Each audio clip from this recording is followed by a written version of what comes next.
No, it's kind of funny because I've tried unsuccessfully for the last 2 seasons to get Stranger Things to use some of his early news footage from Cincinnati when he was an anchor back then. And we don't know exactly where Hawkins is. I mean, they probably leave it ambiguous on purpose, kind of like Springfield on The Simpsons, but arguably I think we could say it's close enough that they could receive the TV signals from Ohio. But it kind of works this way too, because there's not much online from 83 to 85, and what is kind of, the quality's not the best. But 86 is the first year where there's enough of him and the quality's good enough where they probably just could directly use that in an episode. You know, and it would fit right in.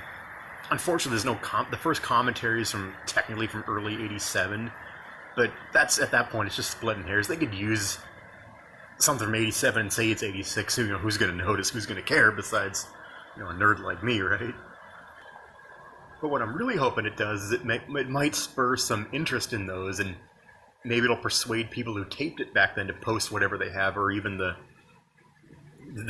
station themselves to, you know, hopefully there's some fan there that can dig into the archives and post everything that, or at least a lot of what they have. That'd be neat. Also tonight, we'll have more on the investigation of what caused the explosion of the Challenger.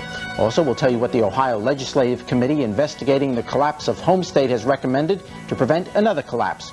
I'm Jerry Springer here at the Vatican in Rome. The efforts of Cincinnatians to help the people of East Africa are being honored today by the Pope.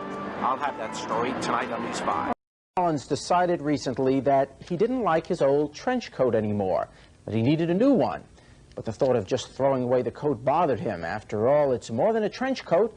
It's a reporter's best friend. Good evening. I'm Norma Rashid. And I'm Jerry Springer. At the local animal shelter treating man's best friend like a dog?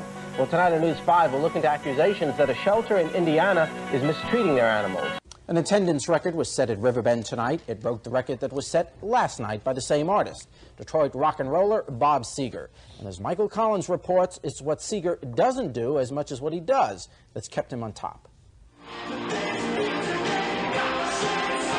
Tonight at 11. Also tonight, what's the best-selling beer in the country? You might be surprised. And the Queen City welcomes a rock and roll star that's beginning to shine in other areas, too. The fact is, most Americans view the bombings as extreme, as an irrational response to abortion.